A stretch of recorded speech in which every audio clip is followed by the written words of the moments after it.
बिस्मिल्लाहिर्रहमानिर्रहीम। शुरू अल्लाह के नाम से जो बड़ा मेहरबान नहायत रहम करने वाला है। मेरी मोअज़्ज़ज़ बहनों और बेटियों, अस्सलाम वालेकुम।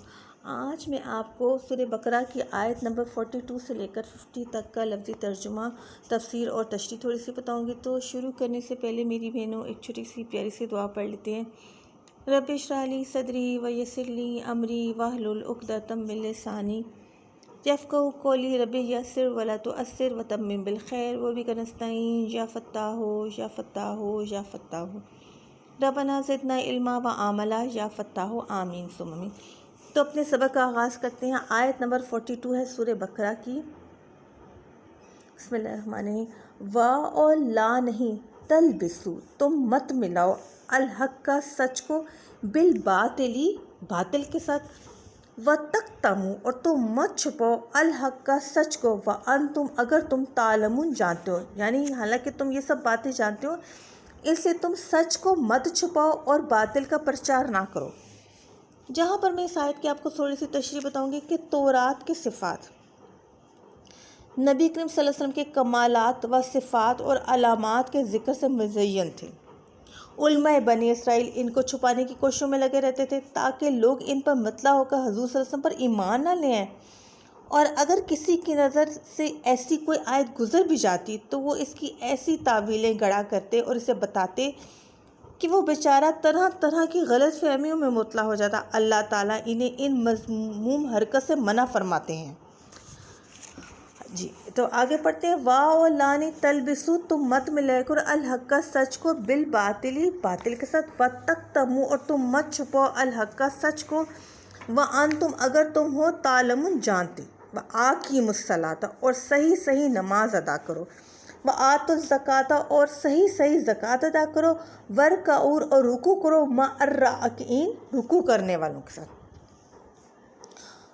क्या तामरूना तुम हुक्म देते हो या तुम हुक्म लगाते हो अल नासा लोगों को, बिल बरी नेकी का, वतन सोना और क्या तुम भुला देते हो अनफुसको अपने आप को, व अन तुम हालांकि तुम ततलूना पढ़ते हो अल किताब किताब को, क्या वापस लाने ताकिलून तुम नहीं जानते।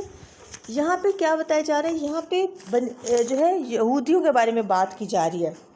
यहाँ पर इन दोनों तशरीहों का एक ही मतलब है, यानी बनी इसराइल के लोग जो थे अखलाकी गिरावट में मुब्तला थे।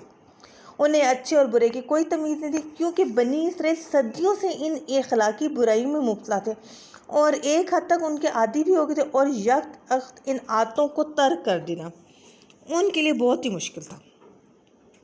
यहाँ पर ये बात बताई जा रही है कि जो बनी इसराइल के लोग थे वो इंतहाई बुराइयों में घिरे हुए थे। वस्ताइनु, अब फिर हम आयत नंबर जो है 43 पढ़े, 44 पढ़े। वस्ताइनु और मदद लो, किससे, बिल सब्री सब्र से, वस्सलावाती और नमाज से, व इन्नहा और बेशक, लकबीरातुन भारी है नमाज तुम्हारे लिए, इल्ला मगर उन लोगों के लिए नहीं, अलल खाशिन आजिज़ी करने वाले लोगों के लिए ये नमाज भारी नहीं है। यानी दुनिया की सारी कौमें, ख़ानदान और उनके अफराद अल्लाह ताला की मखलूक होने में और आदम अलैहिस्सलाम की औलाद होने में सब बराबर हैं। अल्लाह ताला के नज़दीक सिर्फ बरतरी, बुजुर्गी का दारोमदार और उम्दा सिफ़ात और ख़ूबियाँ कौन सी हैं, उन चीज़ों को, और वो उन चीज़ों से कौन सी कौम मुनफरिद होती है जो इन तमाम चीज़ों पर अमल करती है। यानी वह नमाज अदा करती है, ज़कात देती है और क्या करती है, जो है बरतरी और बुजुर्गी का दामन हाथ से नहीं छोड़ती, तो वो कौम सबसे मुनफरिद होती है।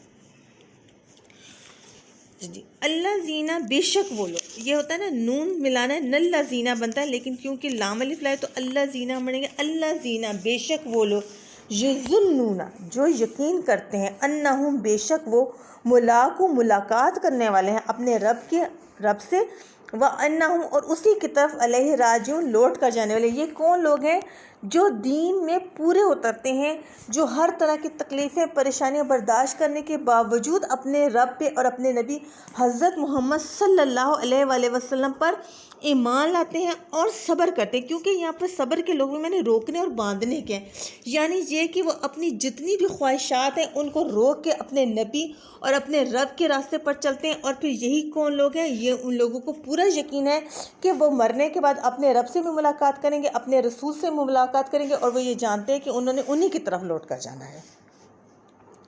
या बनी इसराइल ए औलाद याकूब। अब जो है मेरा रब औलाद याकूब बनी इसराइल से मुखातिब होकर कह रहा है, या बनी इसराइल ए बनी इसराइल कुरु याद करो नेमती यल्लती जो मेरी नेमतें या मैंने जो एहसान तुम पर किए थे, अनअमतु जो मैंने तुम पर इनाम किए थे, अलैकुम तुम पर, व इन्नी बेशक फदल तो को मैंने तुम्हें फजीलत दी अलल आलमीन तमाम जहानों पर।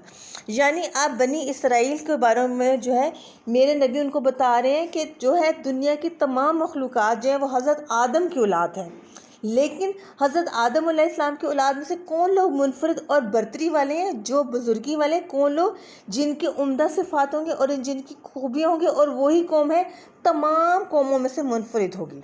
इसलिए मेरा रब कह रहे हैं कि बनी इसराइल मैंने आपको इस कदर नेमतें दी हैं, इतनी ज़्यादा मैंने आपको फजीलत दी, और आपको मैंने हज़रत आदम अलैहिस्सलाम की औलाद में से सबसे मुनफरिद कौम बनाकर भेजा। वत्तकू और डलो योमन उस दिन जिस दिन क्या होगा, तजरी ला नहीं तजरी बदला दे सकेगा नफ्सिन कोई जा नफ्सिन किसी चीज़ को, शैन कुछ भी, वाह और ला ने युकबला और ना ही कबूल की जाएगी क्या, मिना उससे शफातुन को सिफारिश, वाह और लाने यू खजू ना लिया जाएगा, मिना इससे अदल कोई मुआवजा, वाह और हो ला नहीं हूँ वो यंसर और ना ही वो मदद किए जाएंगे। आप किन लोगों के बारे में बात की जा रही है, यहाँ भी बनी इसराइल के बारे में बात की जा रही है, क्योंकि मैंने आपको बताया कि जो बनी इसराइल के लोग थे वो अखलाकी गिरावट में मुब्तला थे, और वो इन अखलाकी बुराइयों में इस कदर घिरे हुए थे, इस कदर मुब्तला थे कि वो इन चीज़ों के एक मुद्दत से आदी हो चुके थे। और आपको पता है कि अगर कोई किसी चीज़ का, किसी बुराई का या किसी आदत का आदी हो जाए तो उसको छोड़ना एकदम उसके लिए बहुत ही मुश्किल होता है। यहाँ भी बनी इसराइल की यही हालत थी कि वो इतनी गंदी और बुरी आदतों में मुब्तला हो चुके थे कि अब उनका वापस आना मुश्किल था। इसलिए मेरा रब कह रहा है कि अगर जब तक आपने अपनी इन आदतों को नहीं छोड़ा या आपने इन बुराइयों को नहीं छोड़ा तो फिर आपकी बख्शिश के सारे रास्ते बंद हो जाएंगे, और इस वक्त आपकी कोई भी मदद नहीं कर सका। कौन, उनके जो उलमा थे या मौलवी थे या पंडित थे, वो उनकी उस वक्त भी कोई मदद नहीं कर सकेंगे। अब फिर मेरा रब जो है बनी इसराइल से मुखातिब हो रहा है, वाह और इस जब नज्जैनाकुम जब हमने तुम्हें नजात दी थी, किससे, मिन से आले फिरौना, फिरौन से या फिरौन की कौम से, यसुमूना कुम जो पहुँचाते थे, क्या तुम्हें पहुँचाते थे, सुअन बुरा अल अजाबी सख्त अजाब, किस तरह वो सख्त अजाब पहुँचाते थे, यो ज़ब्बहुना वो ज़िबा कर देते थे, अब ना अकुम तुम्हारे बेटों को, व यस्ताहयूना और वो ज़िंदा रहते थे, निसा अकुम तुम्हारी बेटियों का, वाह और फीमेल ज़ालिकुम ये तुम्हारे लिए बलाओं ने एक बहुत बड़ी आजमाइश थी, मिन से कुम रब की तुम्हारे रब की तरफ से, अजीम जो बहुत बड़ा है। आप जनाब आप इस चीज़ को देखें कि यहाँ पर औलाद याकूब को एक बात याद कराई जा रही है कि तुम वो दिन याद करो जब फ़िरौन तुम्हारी बेटियों को छोड़कर तुम्हारे बेटों को मरवा दिया करता था। कितना मुख्तसर ये है कि फ़िरौन को नजूमियों ने बता दिया था कि बनी इसराइल में एक लड़का पैदा होने वाला